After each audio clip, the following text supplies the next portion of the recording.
తెలంగాణ ప్రజలందరికీ నమస్కారం. ఈరోజు తెలంగాణ ప్రజలకు ఫుల్ మీల్స్ కూడా కాదు, బఫేనే అనుకోవాలి. ఎందుకంటే తెలంగాణ ఏర్పడ్డ నాటి నుండి నేటి వరకు ఈరోజు రాజకీయ నాయకులు ప్లస్ మీడియా రెండు కూడా తెలంగాణ ప్రజలను ఏ విధంగా పిచ్చోళ్ళని చేస్తుండ్రు. నేను అనేక సార్లు అనేక విషయాలు చెప్పుకుంటూ వచ్చిన. నేను డిస్క్రిప్షన్లో కొన్ని లింక్స్ పెట్టిన. ఆ లింక్స్ మీరు ఖాళీగా ఉన్నప్పుడు ఖచ్చితంగా చూడండి. నేను గతంలో చెప్పినవే నేను చూపిస్తున్నా. ఈరోజు తెలంగాణ సమస్యలు, తెలంగాణ ఇష్యూస్ ఎక్కడ పడితే అక్కడ అనేకమైన ఉన్నప్పటికీ అవన్నీ పక్కన పెట్టి ఈరోజు పొలిటికల్ ఒక సిండికేట్ లెక్క ఉన్నారు. పొలిటికల్ ఒక సిండికేట్ రాకెట్ లెక్క పనిచేస్తూ ఉన్నారు. ఈరోజు కాంగ్రెస్ కానీ, బీఆర్ఎస్ కానీ, బీజేపీ కానీ, ఎంఐఎం కానీ, కమ్యూనిస్టులు కానీ ఒక వింగ్ లెక్క ఉన్నారు. అంతేకాకుండా ఈరోజు ఇంకో వింగ్ లెక్క మీడియా ఉన్నారు. మీడియా కొందరికి సంబంధాలు, ఇంకో సంబంధాలు కొన్ని. మీడియాకు మళ్ళీ వ్యాపారాలు. ఈరోజు మీడియా కానీ, రాజకీయాలకు కానీ, ప్రజా సమస్యలతో సంబంధం లేదు. ఈరోజు జనాలు అనేకమైన ఇబ్బందులు పడుతున్నారు. ఇటు విద్యార్థులకి మొదలుపెట్టి విద్యార్థులు, నిరుద్యోగులు, ఉద్యోగులు, రిటైర్డ్ ఉద్యోగులు, రైతులు, ఈరోజు కామన్ మ్యాన్, ఈరోజు హైడ్రా బాధితులు, ఇండ్లు కట్టుకున్నోళ్ళు, భూ నిర్వాసితులు, ఈరోజు పలానోళ్ళు ఇబ్బందుల్లో లేరు అనేది లేనే లేదు. ప్రతి ఒక్కరు కూడా ఈరోజు ఇబ్బందుల్లో ఉన్నారు. మరి మీడియా ఏం చేస్తుంది? మీడియా నిజంగా ప్రజలతో ఉన్నారా? జర్నలిస్టు ప్రజలతో ఉన్నారా? ప్రజలతో ఎవరున్నారు? ఈరోజు ప్రజా సమస్యలు ఎవరు తీరుస్తుండ్రు? మన తెలంగాణ, మన ఆత్మగౌరవ తెలంగాణ, స్వయం పాలన తెలంగాణ, మిగులు బడ్జెట్తో ఏర్పడ్డ తెలంగాణ, ప్రాణ త్యాగాలతో ఏర్పడ్డ తెలంగాణలో ఈరోజు ఏం నడుస్తూ ఉంది? ఈరోజు బాజాప్తా మనం ఏబిఎన్లో చూసిన మొన్నటి దినాన ఎన్టీవీకి సంబంధించిన జర్నలిస్టులు అరెస్టులు, ఎన్టీవీ ఒక మహిళా ఐఏఎస్ పైన ఒక కథనం, ఆ కథనానికి స్పందించి ఐఏఎస్ ఆఫీసర్లు వాళ్ళకు ఆత్మగౌరవం దెబ్బతినడం, వాళ్ళు ఇమీడియట్గా మరి వాళ్ళు ప్రెస్ ఐపీఎస్ సంఘం, ఐఏఎస్ సంఘం రెండు కూడా ప్రెస్ వాళ్ళు రిలీజ్ చేయడం, వాళ్ళు అరెస్టు చేయడం. దాని వెనుక ఈరోజు ఆర్కే వీకెండ్ అంటే ఏబిఎన్ ఛానల్ రాధాకృష్ణ గారి వీకెండ్ స్టోరీలో బాజాప్తా ఈరోజు ఇదంతా బొగ్గు స్కామ్ వెనుక ఒక పెద్ద స్కామ్ ఉంది. ఆ స్కామ్ కనబడకుండానే వాళ్లకు బ్లాక్మెయిల్ చేసేటట్టుగా ఈరోజు ఎన్టీవీ కథనం ప్రసారమైందని చెప్పేసి ఈయన వీకెండ్. కాబట్టి pin to pin, point to point నేను ఒక రెండు అంటే రాధాకృష్ణ గారు ఏ విధంగా రేవంత్ రెడ్డిని లేపిండి. ఇక్కడ ఎవరిని ఎత్తుకునేది లేదు, ఎవరిని ఎత్తేసేది లేదు. ఈరోజు నాతోని ఎన్టీవీ లేదు, నాతోని ఏబిఎన్ లేదు, నాతోని ఎవరు లేదు. నాతోనంటే not with person, I'm a common man. ఒక కామన్ మ్యాన్తో ఈరోజు ఏ మీడియా సంస్థలు లేవు, ఏ రాజకీయ పార్టీలు లేవు. కానీ ఒక్కొక్కటి అసలు జరుగుతుంది ఏంటిది అనేది మొత్తం వాళ్ళ జాతకాలన్నీ ఈరోజు మనం ఇప్పి నిలబడతాం. దయచేసి ఈ వీడియో మీరు లాస్ట్ వరకు చూడండి. మనం లైవ్లో ఉన్నాం. ఖచ్చితంగా ఈ వీడియోను మీరు షేర్ చేయండి, ఖచ్చితంగా కామెంట్ చేయండి. రిపోర్టింగ్స్ వస్తూ ఉంటాయి. దీన్ని ఏ విధంగా ఎగరగొట్టే ప్రయత్నం చేస్తూ ఉంటారు. కాబట్టి ఈరోజు అందరినీ కూడా ఇద్దరు దొంగలు నేను పక్కన పెట్టిన, అటో దొంగ ఇటో దొంగ. ఆ దొంగలతోని ఉన్నది గజ దొంగ. కామన్గా ఉన్న ఫోటో ఎవరంటే గజ దొంగ, ఓటుకు నోటు దొంగ, మన తెలంగాణ ముఖ్యమంత్రి రేవంత్ రెడ్డి గారు. ఈ వీడియో ఇలాంటి వీడియో చేయడానికి ఎవరు కూడా సాహసించరు. నేను పూర్తి స్థాయిలో ఈరోజు కామన్ మ్యాన్ పడుతున్నటువంటి ఇబ్బందులు, అవస్థలు, ఈరోజు నా గురించి ఎవరు మాట్లాడలేని గొంతులు, ఆ గొంతుకల వెనుక ఏం నడుస్తుంది, వాళ్ళ ఉన్న ఆకలి ఏంది, వాళ్ళు ఏం తింటే వాళ్ళ ఆకలి తీరుతుందో ఈరోజు తెలియని పరిస్థితులలో ఈ తెలంగాణ కామన్ మ్యాన్ ఉన్నారు. కాబట్టి కామన్ మ్యాన్గా నా అబ్జర్వేషన్ మొత్తం ఈరోజు మీ ముందు పెట్టే ప్రయత్నం చేస్తా. అసలు వీకెండ్ స్టోరీలో ఏం మాట్లాడిండ్రు, అసలు ఈ విలేకరులకు జర్నలిస్టులకు మధ్యలో వస్తున్న గొడవ ఏంది అని చెప్పేసి మనం చూసే ప్రయత్నం చేద్దాం ఖచ్చితంగా. రైట్,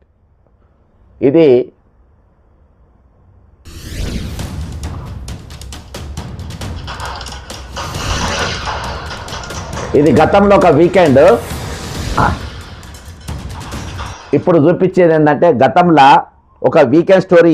ఇదే విధంగా రేవంత్ రెడ్డి ఒక్కడే మునగాడు, రేవంత్ రెడ్డి సిక్స్ ప్యాక్ అని చూపించే ప్రయత్నంలో రాధాకృష్ణ గారు ఏ విధంగా జాకీలు పెట్టి లేపుతుండో ఆ జాకీల కథ ఇది విన్న తర్వాత నేను ఇంకో ఎపిసోడ్ నిన్నేం చేసిందో అది కూడా మనం చూద్దాం.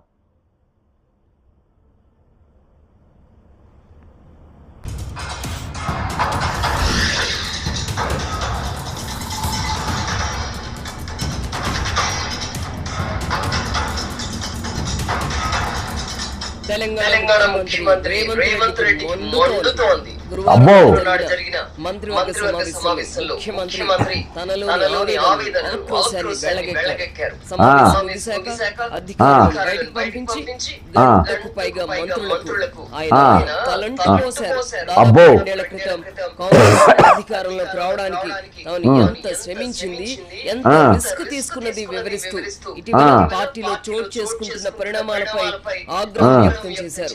అందరినీ కలుపుకు వెళ్లాలన్న ఉద్దేశంతో మంత్రులందరికీ పూర్తి స్వేచ్ఛ ఇచ్చినప్పటికీ బాధ్యత తీసుకోవడానికి ఒక్కరు కూడా ముందుకు రావడం లేదని ఆక్షేపించారు. రాజకీయ ప్రత్యర్థుల విమర్శలను ధీటుగా ఇప్పుడు ఈ దొంగనే అన్ని శాఖలు పెట్టుకున్నాయి. ఈయన ముందుకు వచ్చుడు ఎక్కడిది? ఈ దొంగ దగ్గరనే మున్సిపాలిటీ ఉండే, దొంగ దగ్గరనే ఎడ్యుకేషన్ ఉండే, ఈ దొంగ దగ్గరనే హోంమంత్రి ఉండే, అన్ని శాఖలు ఈయన దగ్గరనే పెట్టుకొని మళ్ళీ ఎవరు సహకరిస్తలేరు? సరే, ఓకే, ఇదైతే వినండి. చొరవ తీసుకోకపోగా ముఖ్యమంత్రిగా తనను ఫెయిల్యూర్ గా ముద్ర వేయడానికి ప్రయత్నాలు చేయడం పట్ల ఆయన ఆగ్రహం వ్యక్తం చేశారు. ఒక్కో మంత్రిని పేరు పెట్టి పిలిచి మీకేం తక్కువ చేశానని ప్రవర్తిస్తున్నారు అని నిలదీశారు. రాష్ట్రంలో కాంగ్రెస్ పార్టీ మళ్లీ అధికారంలోకి రాదని, అనుభవ రాహిత్యంతో పార్టీని రేవంత్ రెడ్డి నాశనం చేస్తున్నారని, పార్టీకి అనాదిగా ఓటు బ్యాంకుగా ఉన్న రెడ్డి దళితులను ఓకేనా? ఇది గతంలో వచ్చిన స్టోరీ. నిన్నటి దినాన ఏం వదిలిందో, ఏం రిలీజ్ చేసిందో ఒకసారి మనం చూద్దాం. చూసిన తర్వాత వేరే స్టోరీలకు మనం వెళ్దాం.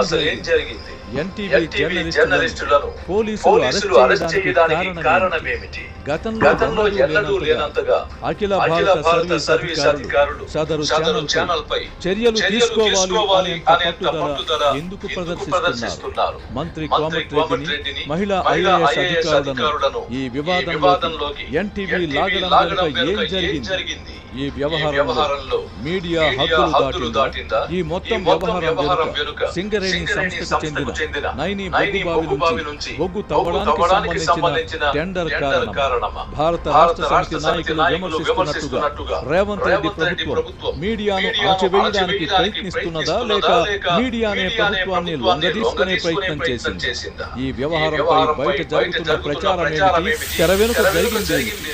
వ్యాపార ప్రయోజనాల కోసం మహిళా అధికారుల వ్యక్తిత్వ హననానికి పాల్పడటం సమర్థనీయమా? ఈ ప్రశ్నలకు సమాధానాలు లభించాలంటే అసలేం జరిగిందో తెలుసుకోవాలి.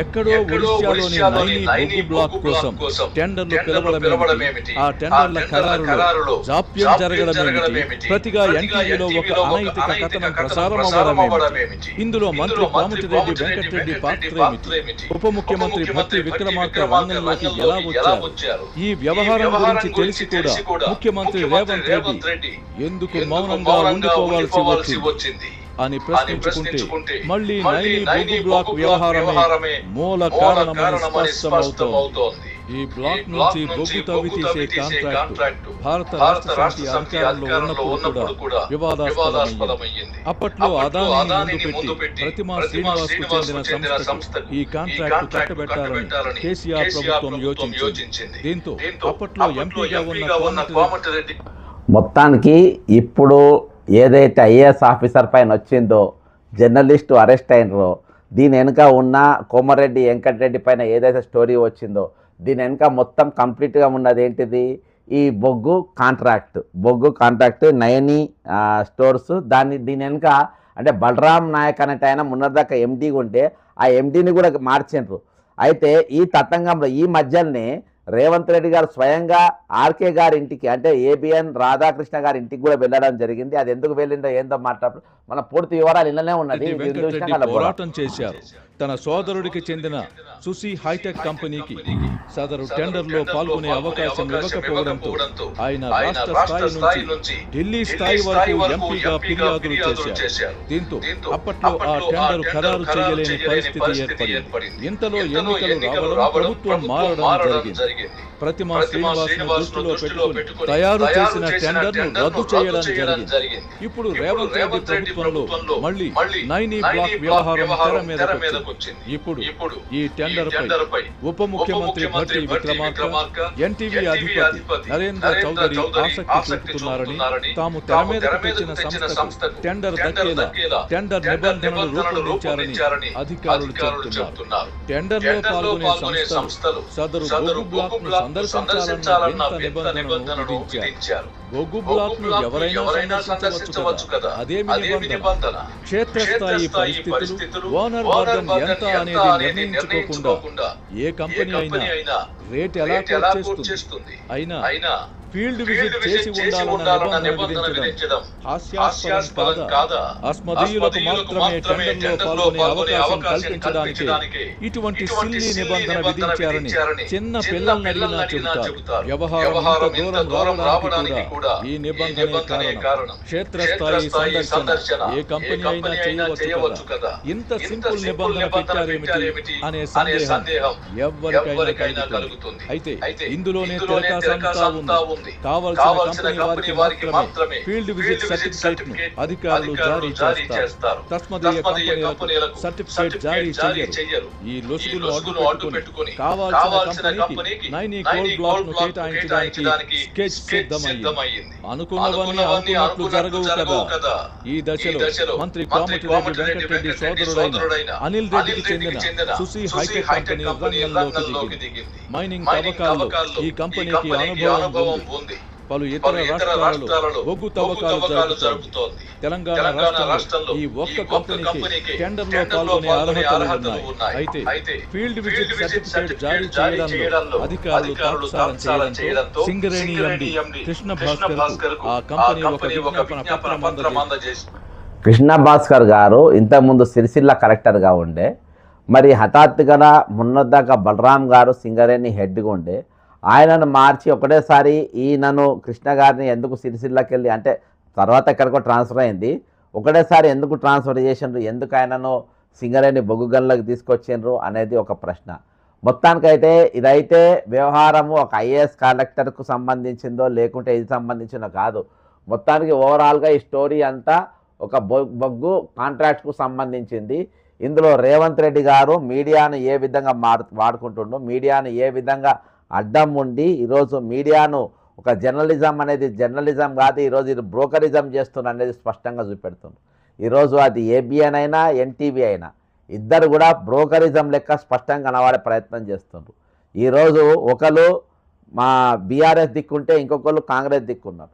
ఈరోజు ఏబిఎన్ బాజాప్తా బరి తెగించి ఒక ఎన్టీవీ పైననే ఈరోజు టార్గెట్ చేసి బాజాప్తా ఛానల్ పైన ఒక స్టోరీ చేసిందనంటే ఆ ఛానల్ 101% ఇటు జగన్మోహన్ రెడ్డి, ఇక్కడ బీఆర్ఎస్ ఇద్దరు కూడా సంబంధాలు ఉంటాయి, 100% ఉన్నాయి వాళ్ళకి సంబంధాలు. కాబట్టి ఈ రెండింటిని కూడా టార్గెట్ చేసినటువంటి పరిస్థితి. ఈరోజు ఏబిఎన్ అవుట్ రైట్గా రేవంత్ రెడ్డిని ఫిగర్ పెంచుతుండ్రు. రేవంత్ రెడ్డికి ఎవరైనా అడ్డం వస్తే వాళ్ళ గురించి నెగిటివ్ మాట్లాడుతుండ్రు.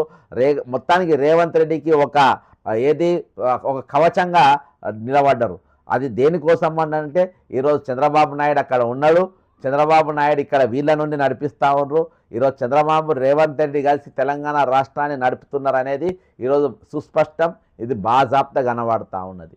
కాబట్టి ఈరోజు ఈ బొగ్గు గన్ల వెనుక అంటే ఈ క్యారెక్టర్ అసాసినేషన్ ఏదైతే చేస్తూ ఉన్నారో ఇది కరెక్టర్, ఇది మొత్తం కాంట్రాక్టుల కోసము వాళ్ళని పావుల లెక్క వాడుకుంటున్నారు. ఈరోజు సివిల్ సర్వీస్ అనేటోళ్ళు ఒక పావుల లెక్క వాడుకుంటున్నారు. అందులో నేను చీఫ్ సెక్రటరీ గతంలో నేను నా డిస్క్రిప్షన్లో మీరు చూడండి, చీఫ్ సెక్రటరీ అనేటోడు రామకృష్ణారావు అనేటోడు అనర్హుడు అనేది ఆయన పైన కూడా ఒక వీడియో చేసిన అక్కడ పెట్టిన.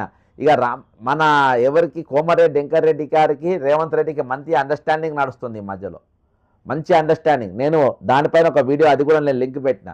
గతంలో ఎటువంటి టెండర్లు లేకుండా ఎవరిని పిలవకుండా ఈరోజు one side RNB advertisement boards పెట్టుకోవడానికి బాజాప్తా లెటర్ హెడ్ మీద సంతకాలు పెట్టి ఇచ్చినటువంటి పరిస్థితి, జీవోలు ఇది ఆయన ఆర్డర్లే వేసుకోమని పరిస్థితి.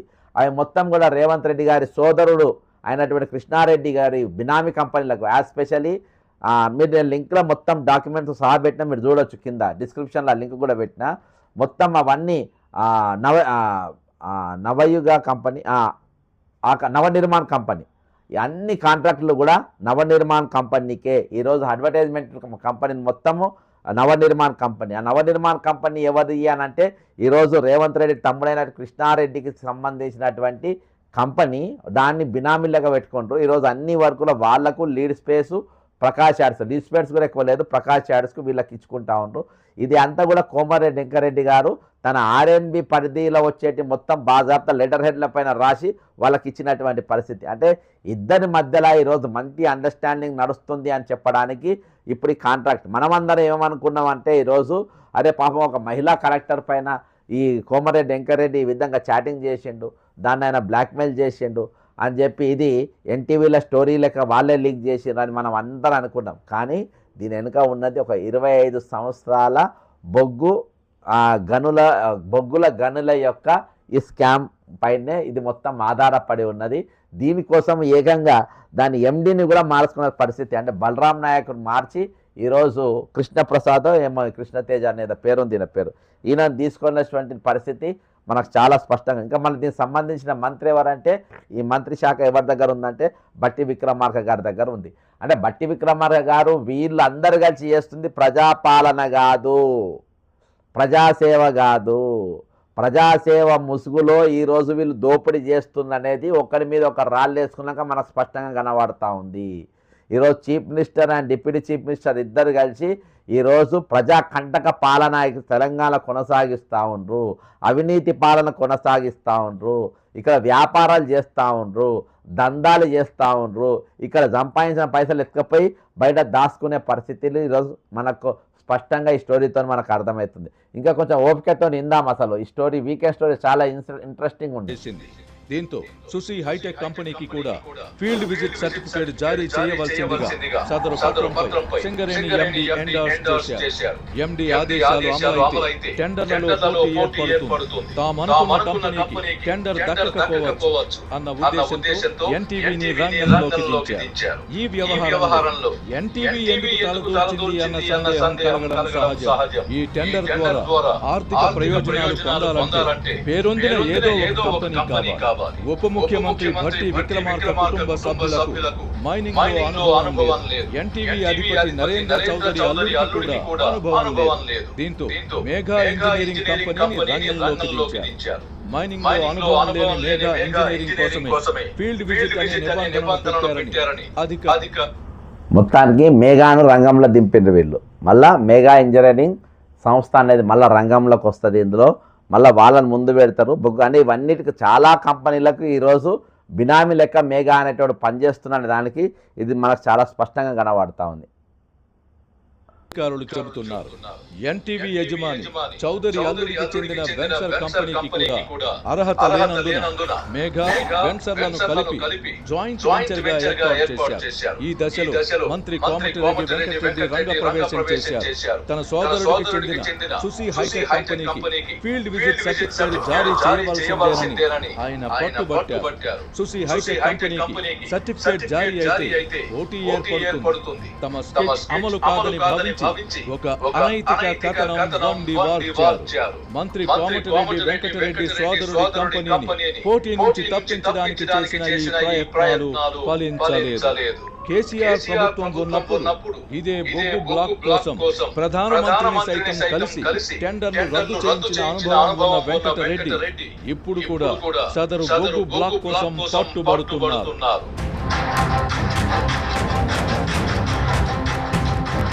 రీజనల్ రింగ్ రోడ్డు దగ్గర షాపింగ్ లో స్వర్గసీమ వెంచర్లో ప్లాట్ల పండగ వచ్చింది.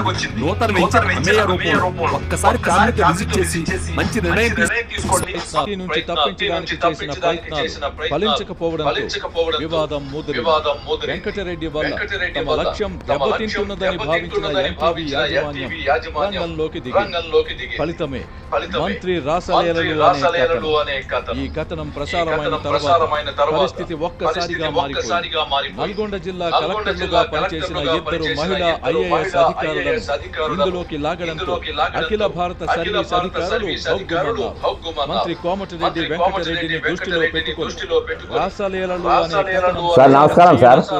చెప్పండి సార్ ఇప్పుడు ఇవాళ వీకెండ్ చూసిండ్రా సార్ మీరు? నేను దాని మీద లైవ్ చేస్తున్నా, ఇప్పుడు లైవ్లో ఉన్నారు మీరు. ఈ మైనింగ్ది అయితే యాక్చువల్గా ఈ కలెక్టర్ది స్టోరీ వచ్చింది కదా సార్, అదే కలెక్టర్ గారికి రాసలీలలు అని ఎన్టీవీలా.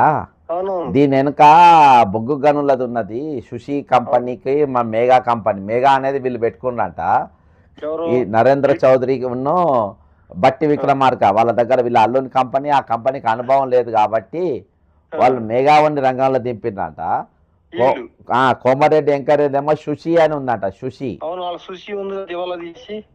సుషి ఉందంట, వాళ్ళకి ఇప్పియాలని ఇదంట. ఈ ఇద్దరి మధ్యలో నడుస్తున్నటువంటి ఫైటింగ్ అంట ఇది.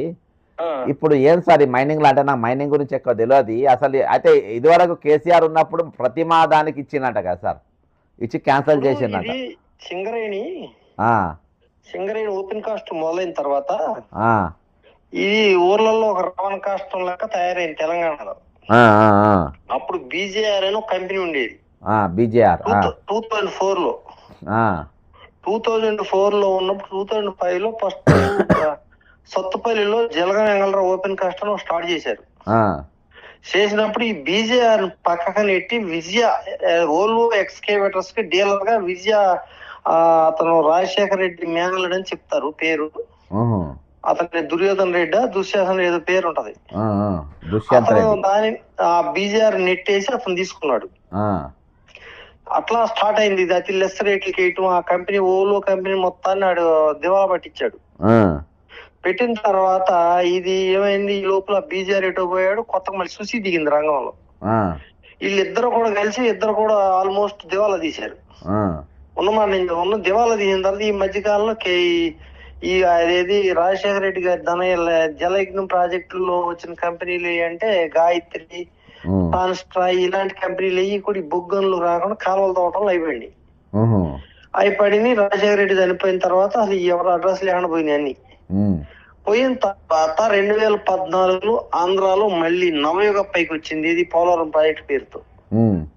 ఆ నవయుగ ట్రాన్స్ట్రాయితాన్లో అది వచ్చి ఆ తర్వాత మెగావుడ్ వెళ్ళాడు. మెగావుడ్ అప్పటికే తెలంగాణలో 2 ప్రాజెక్టులు కట్టాడు. నవయుగ కట్టింది, రాఘవ కట్టింది, అన్ని కూడా ప్రభుత్వాలకి ఒక దొడ్డిదారిని నిధులు అందించే సంస్థలు. అది ఏ గవర్నమెంట్ అని ఉండండి. ఏం చేస్తారు, పబ్లిక్ ఎక్స్చెక్కర్ నుంచి ఒక టెండర్ పిలుస్తారు. టెండర్లు ఏం చేస్తారు, ఎక్సెస్ లెస్ వేస్తారు. వేసిన తర్వాత అందులో ఎస్కలేషన్స్ ఉంటాయి, ఎక్సెస్లు ఉంటాయి, రకరకాల రూపాయలు దోసుకు తింటారు వీళ్ళు. ఎవడైనా సరే దోసుకు తినే అవస్థ. ఇందులో బాగా వీళ్ళు అని చెప్పి అనుకుంటే ఎవరికి, మన ఈ రాజకీయ నాయకులకి. దీనికి ఇప్పుడు అల్టిమేట్ ఏమైందంటే మీడియా తోడైంది. ఇప్పుడు మెగాకి సొంత మీడియా ఉంది, ఏది ఉంది, టీవీ9 వాళ్ళదే, T10 టీవీ వాళ్ళదే. మరి ఇందులో ఎన్టీవీ ఎందుకు దూర్చుంది, తలదూర్చుంది నాకు తెలియదు. వాళ్ళ అల్లుని కంపెనీ ఉందట సార్, వాళ్ళ అల్లుంది కూడా ఇప్పుడు ఇలా మైనింగ్ లా ఇది ఈ దీంట్లో ఆయనకు కూడా బొగ్గు బొగ్గు గనుల దాంట్లో ఆయనకు కూడా ఇప్పిద్దామని, ఆయనకు అనుభవం లేదంట. ప్లస్ బట్టిది కూడా కంపెనీ ఉందంట, దాని కూడా అనుభవం లేదంట. కాబట్టి 2 కూడా మెగాతో కొలాబరేట్ అయ్యి తెచ్చిందంట సార్. ఒకసారి వినండి సార్, లైన్లో ఉండండి, ఒకసారి వినండి. వికటించింది. వెంకటరెడ్డి అటువంటి వారు కాదు అన్న అభిప్రాయం బలంగా ఉండడంతో ఈ కథనంపై ప్రజల్లో కూడా తీవ్ర వ్యతిరేకత వ్యక్తమయ్యింది. కుమారుడి మరణం తర్వాత రాజకీయాల్లో ఉంటూనే వెంకటరెడ్డి సేవా షాద్నగర్ వైపున తిరుగారికి దగ్గరగా మద్యపానం ధూమపాన రహితమైన రిసార్ట్ ఫెసిలిటీతో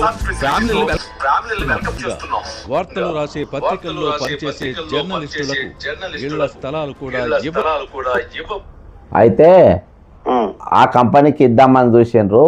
దానికి ఏదో సర్టిఫికేట్ అడిగిందట. ఆ సర్టిఫికేట్ కావాలని, అంటే మెగాకు వాళ్ళ బినామీ కంపెనీలకు ఇప్పించుకునే పని మీద కావాలని ఆ రూల్ పెట్టిండ్రు అని చెప్పి వీళ్ళు అంటారు. మొత్తానికి మొన్న రాధాకృష్ణ గారిని కలిసింది ఇదే అనుకుంటా సార్, ఈ కుట్రనే. మొన్న సీఎం కలిసింది కదా రాధాకృష్ణ గారి ఇంటికి పోయి, ఒక ముఖ్యమంత్రి. అవును, ఇది నేను ఒకటి చెప్తానండి. ఈ కంపెనీలనేవి మాకేదో గ్రనైట్ దూచి ఒక 5-6 మిషన్లు ఉన్నప్పుడే నాకు అనేక మంది ఒరిస్సాలో తాల్చేరులో దవ్వుతారా, మధ్యప్రదేశ్ లో దవ్వుతారని కొన్ని వేల కోట్ల రూపాయలు టెండర్లు పంపించేది నాకు ఇక్కడ సత్తుపల్లిలో చూసిన తర్వాత ఈ కంపెనీ ఎట్ట ఫస్ట్ పెట్టి 2014 వరకు నాకు తెలిసిపోయింది.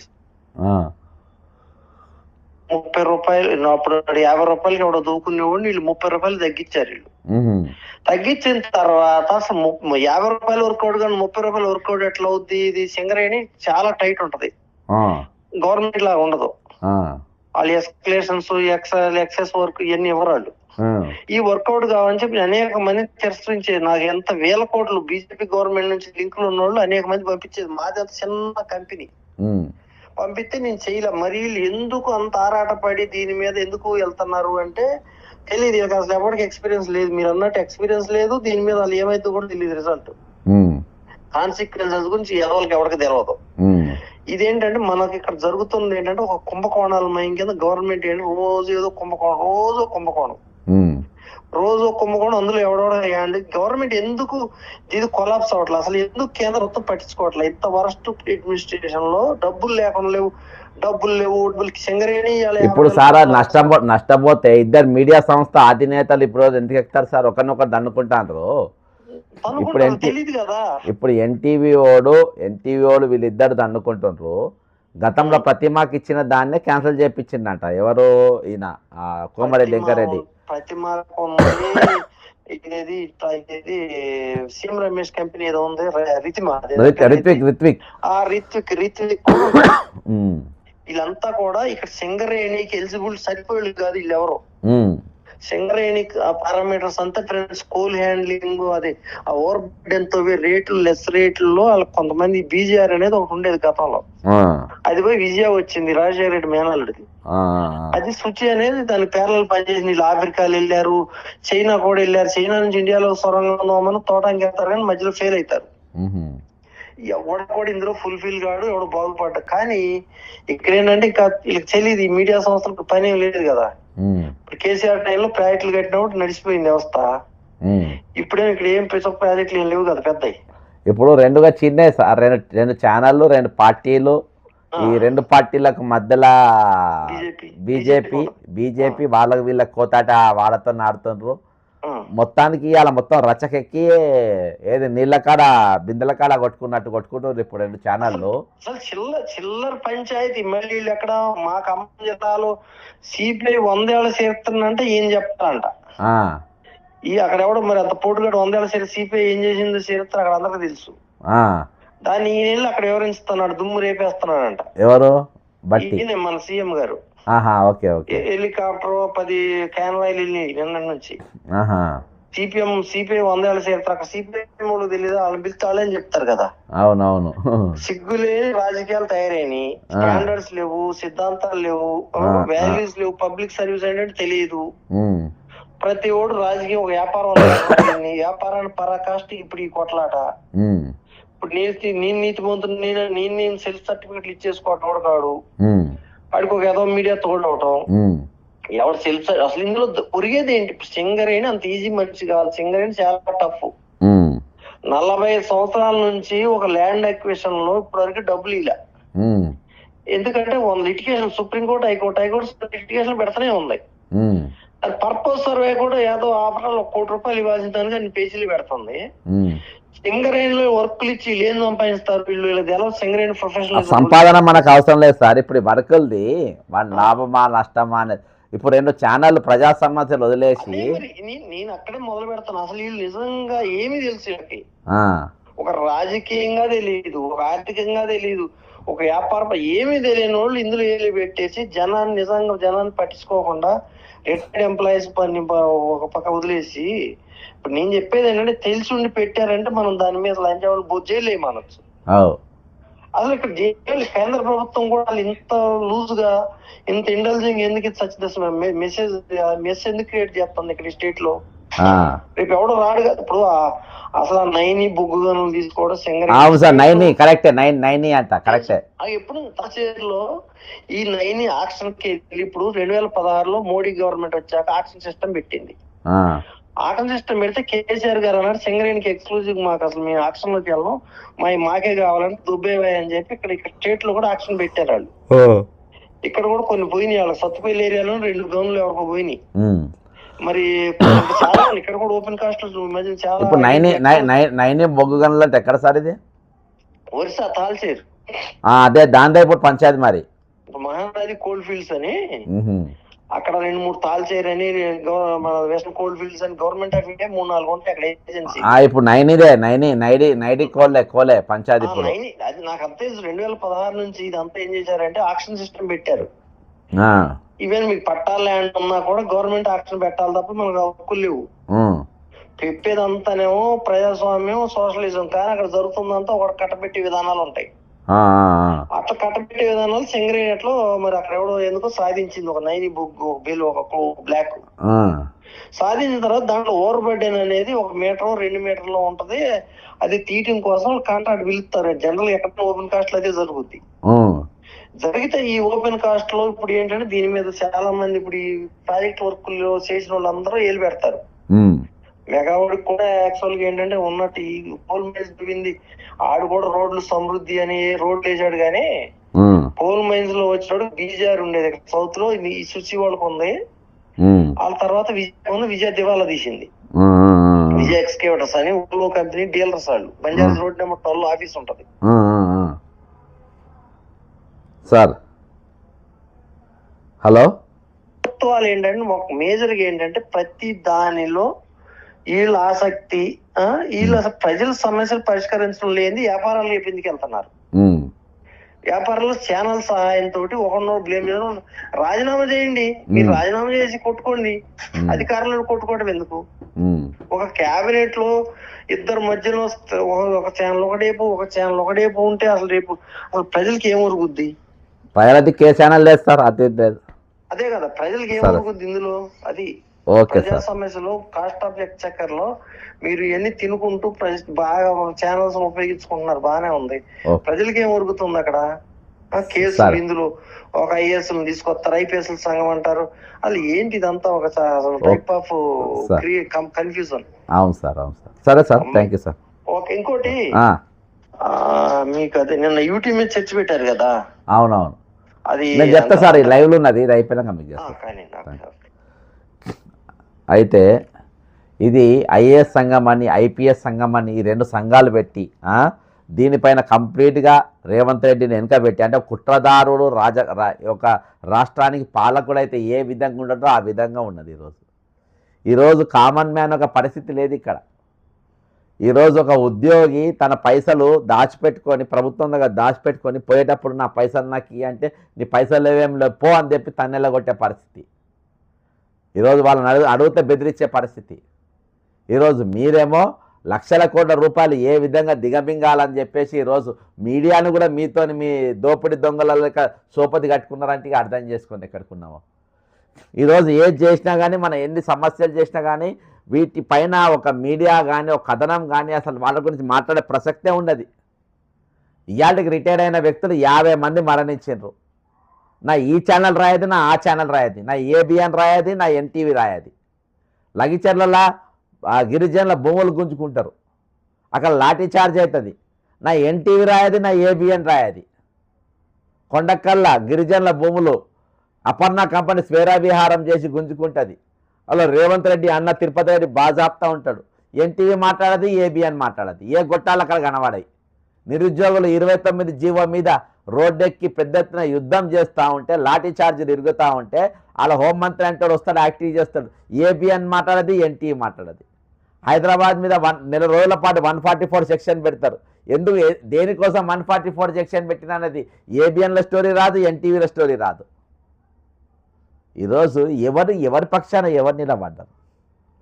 టీ న్యూస్లో వాళ్ళకేమో లాభం ఉంటే వేస్తారు, లేకుంటే లేదు. ఈరోజు ప్రజాపక్షంగా ఉన్న పత్రిక లేదు, ప్రజాపక్షంగా ఉన్నట్టు ఛానల్ లేవు.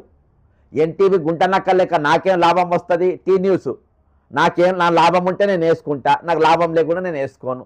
గుంటనక్క వ్యవహారం, గుంటనెక్కనే వేస్తారు. నిన్న తెలంగాణ జరగబోతున్న నష్టం ఏందో దానిపైన రేపు సెకండ్ క్యాపిటల్గా చేయబోతుందేమో. ఆంధ్ర వల్ల కుట్రలు, చంద్రబాబు కుట్ర ఈ విధంగా ఉందని చెప్పి నేను రౌండ్ టేబుల్ పెడితే కనీసం ఒక లైన్ కూడా రాయలే ఎవరు తెలంగాణ పేపర్లో. టీ న్యూస్లో చూపించలే, వార్త కూడా రాయాలి. ఎవరి కుట్రలు వాళ్ళే. ఈరోజు ఈయన ఒక 89 కేసులు ఉన్నటువంటి క్రిమినల్ హీరో లెక్క చూపెడతారు ఏబిఎన్ టీవీ, ఏబిఎన్ ఛానల్. ఈరోజు వాళ్ళ ఇంటికి ఒక పాత్రికేయుడింటికి వాళ్ళ ఇంట్లో ఎవరన్నా చచ్చిపోతేనో ఏదన్నా అయితేనో కార్యం అయితేనో వాడికి పోయిందని అంటే పరామర్శించడానికి ఓకే. ఈరోజు పోయి ముఖ్యమంత్రిగా వాళ్ళ ఇంటికి పోయి వాళ్ళ ఇంట్లో ముచ్చలబెట్టే అవసరం ఏముందండి నాకు? ఈరోజు ఆయన సమయము, ఆయన మనిషి, ఆయన ప్రతిదీ ఈరోజు పైసలు అంతా ఆయన తిరిగే బండ్లే పెట్రోలు అంతా పబ్లిక్ పైసలతో వస్తుంది. నేను ఎక్కడికైనా తిరుగుతాను నడవది కదా. నీవు తిరిగే కారు, ఇక ముఖ్యమంత్రి తిరిగే కారు కానీ బండ్లు కానీ నీ కాన్వాయ్ బండ్లు కానీ నీ అనుకోసం సిబ్బంది జీతాలు కానీ ఈ రోజంతా ప్రజా ఖజానాకి వెళ్ళిస్తుండ్రు. కాబట్టి నువ్వు ఎక్కడికి పోయినా కానీ లెక్క అప్పచెప్పాలి. ఈరోజు ఏది పోయినా కానీ ప్రజా అవసరాల కోసం పోయినట్టు ఉండాలి. సరే ఎవరికైనా పరామర్శించడానికి పోతే మా కారు వాడుకో, మా డీజిల్ వాడుకో, మా పెట్రోల్ వాడుకో అని మేము పర్మిషన్ ఇచ్చినాం. అది పబ్లిక్ పర్మిషన్తో నడిచేది, అవి పబ్లిక్ ఒప్పందంతో నడిచేది. ఇవి దేనికి వాడాలి దేనికి వాడద్దని కొంచెం బుద్ధి జ్ఞానం అనేది ముఖ్యమంత్రికి ఉండాలి. ఈరోజు రాయాల్సిన పత్రికలే మేము నీకున్నాము, నువ్వు దొంగవు కదా, మేము నేను హీరోని చేస్తామంటే ఎట్లా? నేను ఎట్లా చెప్పండి? ఇలాంటి బొగ్గుల ప్రకటించిన తెంపరితనం కేసీఆర్ సొంతం.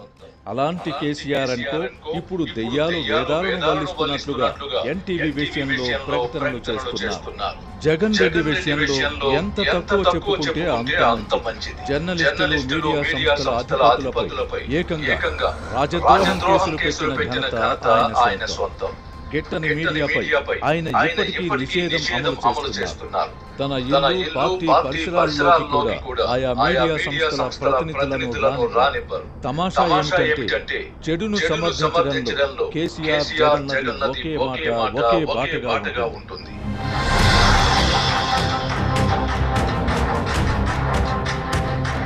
ఇప్పుడు పత్రికా స్వేచ్ఛ విషయానికి వద్దాం. మీడియాకు స్వేచ్ఛ ఎంత ముఖ్యమో హద్దులు కూడా అంతే ముఖ్యం.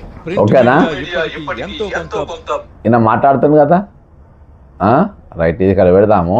ఇదే ఏబిఎన్ ఇంకో స్టోరీ ఎట్లా పెడుతుందో చూద్దాం ఒకసారి.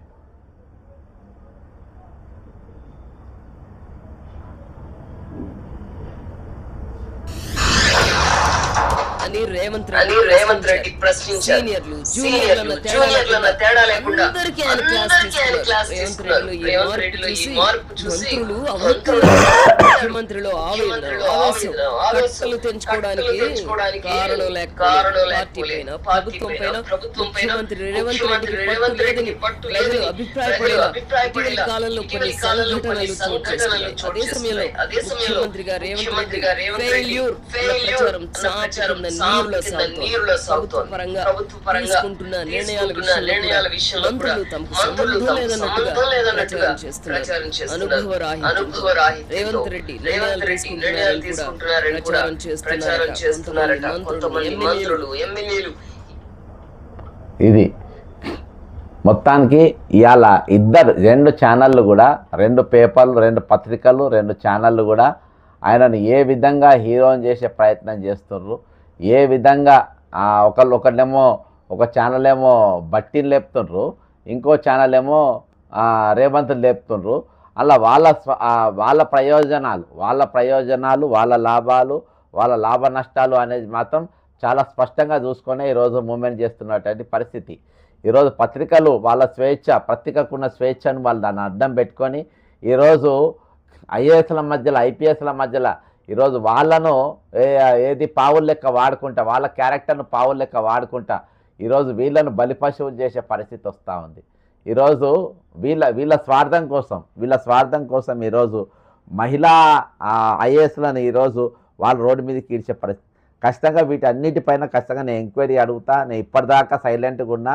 ఇవాళ ఈ స్కామ్ వెనుక, ఈ టోటల్ ఫుల్ స్కామ్ వెనుక వీళ్ళు ఉన్నారనే చాలా స్పష్టంగా కనబడుతుంది. హలో, నమస్తే సార్. లైవ్లో ఉన్నారు సార్, చెప్పండి సార్. విషయం ఏంటంటే మీరు చెప్పేటివన్నీ ఏ రాజకీయ పార్టీ పట్టించుకోవడం లేదు సార్. మీరు చూపిస్తున్నంత శ్రద్ధ పబ్లిక్ కోసం ఈ ప్రయోజనాలన్నీ ఈ రాజకీయ పార్టీలు వాళ్ళ ప్రయోజనాలను ప్రజల ప్రయోజనాలుగా మాట్లాడుతున్నారు. ఇప్పుడు 2 ఛానళ్ళు సార్. ఇది సరే, పార్టీలు పక్కన పెడదాం. ఇప్పుడు టీవీ అనేది, ఛానల్ అనేది, మీడియా అనేది ప్రజలకు ప్రభుత్వానికి వారది కదా. ఇప్పుడు వాళ్ళు ఇప్పుడు ఈ 2 ఛానళ్ళు నేను ఇటు ఏబిఎన్ ఇవాళ ఎన్టీవీ అనేటోడు పెద్ద దొంగ అని ఏబిఎన్ వాడు చూపెడుతుండు. ఏబిఎన్ ఏమో ప్రభుత్వాన్ని మోస్తుంది, దొంగ ప్రభుత్వాన్ని ఏబిఎన్ మోస్తుంది. అసలు ఇప్పటికి రిటైర్ అయిన వాళ్ళు ఒక 50 మంది చచ్చిపోయినారు. వాళ్ళ పైన ఈ 2 గొట్టాలు ఒక్కడు కూడా ఒక ఐటెం రాయాలి, వాళ్ళ పత్రికల్లో రాయాలి, దాని గురించి మాట్లాడలే, వీళ్ళకి ఇవ్వాల్సిన డబ్బుల గురించి ఒక స్టోరీలు లేవు. మొత్తం వ్యాపారాలు బొగ్గు గనుల గురించి పంచాదంట. అవును సార్, బొగ్గు గనుల గురించి ఇవాళ ఈ పంచాయతీ నడుస్తుందని చెప్పేసి టోటల్గా ఏబిఎన్ ఒక స్టార్ తయారు చేసిండు. అంటే అసలు నేను కామన్ మ్యాన్, నాతో ఎవరున్నాడు, ఏ ఛానల్ నాతో ఉన్నట్టు ఎవరు లేడు. ఇక టీ న్యూస్ ఏమో గుంటనక్క, వానికి ఎక్కడ అవసరం ఉంటే అలా చూపెడతారు, లేకుండా చూపియ్యారు. అవును సార్, మీరు చెప్పేది ప్రజల పక్షాన్ని గురించి సంబంధించి సార్. ఈరోజు ఉద్యోగుల బాకీ గురించే కాదు మీరు మాట్లాడేది, ప్రతిదీ సామాన్య ప్రజల అడిగే ప్రశ్న మీరు అడిగేది. ఏ ప్రింట్ మీడియా కానీ ఎలక్ట్రానిక్ మీడియా అసలు మా ఉద్యోగుల విషయమే కాదు, ఏ విషయం కూడా వాళ్ళు ప్రయాణం లేదు. వాళ్ళ అవసరాలకి ఏ రాజకీయ పార్టీ సపోర్ట్ చేస్తున్నదో వాళ్ళనే మాట్లాడుతుంది. అసెంబ్లీ చర్చలో కూడా చూడండి మీరు, ఈవెన్ కవిత కూడా ఆమె మీరు చూపించినట్టు సెప్టెంబర్ లో రాజీనామాను ఇప్పుడు అమలు చేయడం ఏంటి అసలు? మీరు గతంలో కూడా చూపించారు, ఇప్పుడు కూడా నేను చెప్తున్నా కదా, ప్రజల అవసరాలకు రాజకీయ పార్టీలు పనిచేయడం లేదు, మీడియా పనిచేయడం లేదు. పూర్తి స్టేట్ అనే నమ్మకం పోయింది. ప్రజలకు మీలాంటి వాళ్ళ మీద ఇప్పుడు నమ్మకం ఉన్నది. కాకపోతే ఇప్పుడు రిలైజ్ అవుతున్నారు ఉద్యోగులు కూడా పక్క. మీరు చెప్పేది అక్షర సత్యాలు. అసలు తెలంగాణ దేశం మొత్తం ఈవెన్ బీజేపీ కూడా చూడండి, మీరు ఆ కమిటెడ్ అమౌంట్ ఎక్స్పెండిచర్ గురించి బీజేపీ ఎందుకు మాట్లాడారు సార్? కాగ్ రిపోర్ట్ ఇప్పుడు ఎమ్మెల్యే గారు మాట్లాడినరు, నేను కాగ్ రిపోర్ట్ పంపిన, కాగ్ రిపోర్ట్ చూపించాలి కదా అసెంబ్లీలో. అదే ఈవెన్ ఎమ్మెల్యేలు కూడా బీజేపీ చూడండి ఎంత మోసం అండి. మీరు టిఆర్ఎస్ మోసం చేసింది ఉద్యోగులను తన పీరియడ్ లో, ఇప్పుడు కాంగ్రెస్ చేస్తుంది.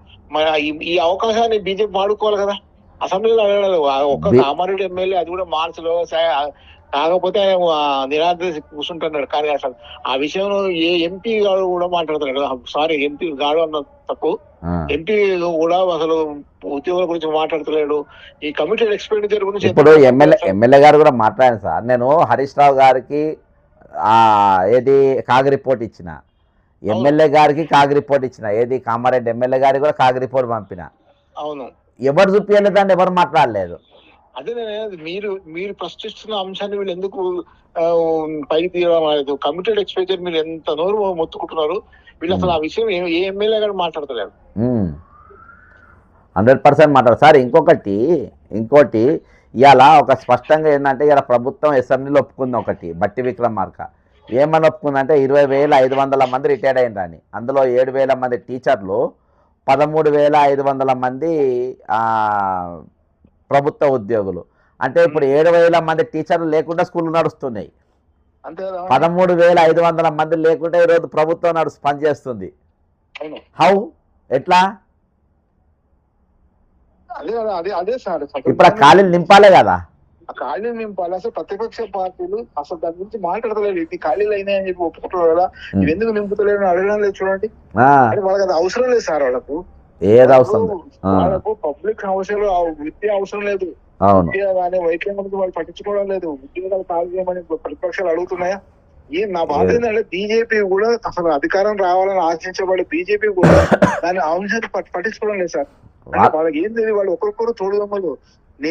నేను చెప్తాను సార్, అధికార రాజకీయాలకు రెండు సార్. ఒకటి ప్రభుత్వ భూములు కొల్లగొట్టడం, రెండోది టెండర్స్ లో లక్షల రూపాయలు టెండర్స్ ఉన్నది కమిషన్ తినడం. ఈ రెండే ఇప్పుడు అన్ని రాజకీయ ఇప్పుడు ఈ టీవీలో పంచాయతీ అదే అంటే ఇప్పుడు ఐఏఎస్ లను అడ్డం పెట్టి, వాళ్ళ క్యారెక్టర్ అడ్డం పెట్టి నడిచిన పంచాయతీ అంతా ఇదే పంచాయతీ అంట. చెప్తాను సార్, మీరు మాట్లాడుతున్నది ప్రజల నుంచి, దాని గురించి ఉద్యోగం అనేది మేజర్ ఎజెండా అయినప్పటికీ మీది సింగిల్ ఎజెండా కానీ అన్ని విషయాలు మీరు ప్రస్తావించారు. ఒక్క ఎమ్మెల్యే కానీ ఒక్క ఎంపీ కానీ ఆ విషయం ప్రస్తావించడం చాలా బాధాకరం సార్. ఇది ప్రజాస్వామ్యంలో బతుకుతున్నామా, నిరూపణ పాలన బతుకుతున్నామా అర్థమవుతలేదు చెప్పాలంటే. అంతే కదా సార్, మొత్తం అసలు అర్థం కాని పరిస్థితులలో ఉన్నాం. సరే సార్, రేపు రండి సార్ మీరు మా సత్యం కాడికి. రేపు 10 o'clock వరకు ఉండండి, మనం కూడా తీసుకురండి. చాలా అవసరం, మీరు రావాల్సిన అవసరం ఉంది. అయితే ఇది పరిస్థితి సార్. రిటైర్డ్ ఎంప్లాయీ ఈరోజు వాళ్ళు గ్రహించారు, మనం మాట్లాడుతున్న ప్రతి అంశం 101% కరెక్ట్. కాబట్టి దయచేసి ఈ వీడియో సాధ్యమైనంత వరకు మీరు షేర్ చేయండి, మాట్లాడండి. ఈరోజు వీళ్ళు దొంగలకు సద్దులు కడుతున్నారు. మీడియా ఏం చేస్తుందంటే దొంగలకు సద్దులు కడుతున్నారు. వాళ్ళ దొంగతనాలను మళ్ళా కప్పిపుచ్చుకుంటున్నారు. ఇప్పుడు టీ న్యూస్ ఉన్నది, బీఆర్ఎస్ దొంగతనాలను కప్పిపుచ్చుకుంటుంది, బీజేపీని కాంగ్రెస్ను చేస్తారు. ముందే బీఆర్ఎస్ ఎట్లుందని వాళ్ళు గుట్టం పెడతారు. మళ్ళీ అర్థమైందా? సేమ్ బీజేపీ అదే తిరిగా మాట్లాడే పరిస్థితి ఉంది. ఇప్పుడు ఎటుపోయి అవుట్గా వీళ్ళకు పలానోళ్ళకు అన్యాయం జరిగింది, పలానా నిరుద్యోగులకు అన్యాయం జరిగింది, లేకుంటే పలానా రైతులకు అన్యాయం జరిగింది, పలానా నిరుసతులకు వాళ్ళకు అన్యాయం జరిగింది, పలానా నిరుద్యోగులకు ఒక అన్యాయం జరిగింది. ఈరోజు ఈరోజు గవర్నమెంట్ స్కూళ్ళల్లో 7,500 మంది టీచర్లు లేకుండానే వాళ్ళ చదువు చెప్తున్నారు. ఈరోజు ప్రభుత్వము దాదాపు 13,500 మంది రిటైర్డ్ అయినరు. ఆ ఉద్యోగాలు నింపకుండానే ఈరోజు ప్రభుత్వాలు పనిచేస్తున్నాయి. అంటే ఎట్లయితున్నాయి అని చెప్పేసి ఈరోజు ఎన్ని కథనాలు రావాలి, ఎన్ని స్టోరీలు రావాలి, ఏవి రావు. ఎవరి ప్రయోజనాలు? టీ న్యూస్ ప్రయోజనాలు బీఆర్ఎస్ పార్టీ, ఏబిఎన్ ప్రయోజనాలు రేవంత్ రెడ్డి టీడీపీ, ఎన్టీవీ ప్రయోజనాలు స్వయప్రయోజనము ప్లస్ బట్టి విక్రమార్క ప్రయోజనం వ్యాపార ప్రయోజనం. ఈ విధంగా ఎవరి ప్రయోజనాలు వాళ్ళు చూస్తే మరి కామన్ మ్యాన్ 4 కోట్ల మంది ఓట్లు వేసిన వాళ్ళ ప్రయోజనాలు ఎవరు చూడాలి? 50 మంది చనిపోయిన వాళ్ళ ప్రయోజనాలు ఎవరు చూడాలి? వాళ్ళ ప్రయోజనాలు కూడా కాదు, వాళ్ళకు రావాల్సిన బకాయిలు ఎవరు చెల్లించాలి? ఆ కంపన్సేషన్ ఎక్కడికి వెళ్ళి రావాలి? నిన్న టీచర్ చనిపోయింది స్పాట్లో యాక్సిడెంట్లో, తక్కిన వాళ్ళు సీరియస్గా ఉన్నారు, వాళ్ళని ఎవరు చూడాలి? కాబట్టి ఇవన్నీ ఈ రోల్ ఎవరు ప్లే చేయాలి? ఆపోజిషన్ రోల్ ఎవరు ప్లే చేయాలి? ఆపోజిషన్లు ఎక్కడ కనబడుతున్నాయి? ఇవి అనేకమైన ప్రశ్నలతో ఈరోజు తెలంగాణ ప్రజానీకం ఉన్నది. కాబట్టి ఈరోజు ప్రయోజనాలు అంటే ఇవాళ మనం అందరూ అట్నే ఉన్నాం, నేను కూడా అట్నే ఉంటాను తీరుగా ఈరోజు మధ్యవర్తులు ఉద్యమకారులు లెక్క ఉన్నోళ్ళు వాళ్ళు ఆ విధంగా తయారైపోతున్నారు. యథా ప్రజా తదా రాజా లెక్క అన్నట్టు. కాబట్టి అందరు ఇవాళ ఎవరికి రావాల్సింది వాళ్ళు గుంజుకొని పోతూ ఉంటే ఆఖరికి తెలంగాణ ఎక్కడికి పోతుంది? దీని దృష్టిని ఏంది? దీని లక్ష్యం ఏంది? ఎడ్దికి పోతుంది, ఎడ్దికి నడిపించబోతున్నాం. కాబట్టి అందుకనే నేను టైటిల్ పెట్టిన, ఇది జర్నలిజం ముసుగులో ఉన్న బ్రోకర్ గాని బ్రోకరిజం. 100% ఇది నాట్ మీడియా. ఇది మీడియా కానే కాదు, దీన్ని మీడియా అనబడదు. ఇది 100% బ్రోకరిజం అంటారు దీన్ని. ఈరోజు మీకు ఏ సమస్యలు కూడా పట్టించుకొని మీరు బ్రోకర్స్ అంటారు. వీళ్ళని ఎక్కడ ఉంచాలనేది ఈరోజు ప్రజలే తేల్చాలి. వీటిపైన ఈరోజు ఏది మన వస్త్రధారణ గురించి మాట్లాడుతూ కొంతమంది మహిళా మనులు కొట్లాడతారు. కలెక్టర్ గారి విషయంలో అసలు ఎవరు రానేలే, బయటికి మాట్లాడనేలే.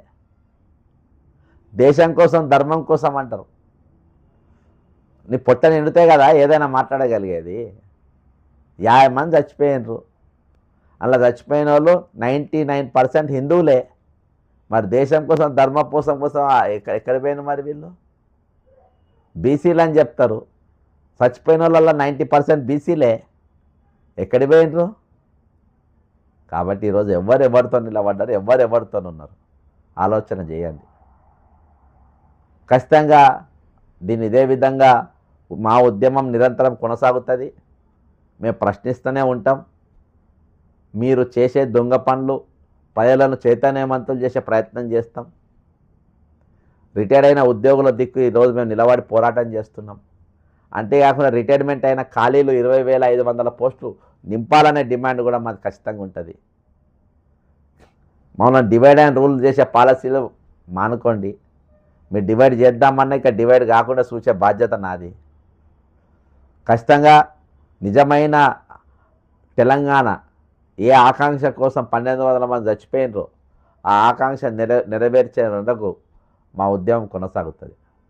ఖచ్చితంగా దయచేసి ఈ వీడియో మీరు షేర్ చేస్తూనే ఉండండి, కామెంట్ చేస్తూనే ఉండండి.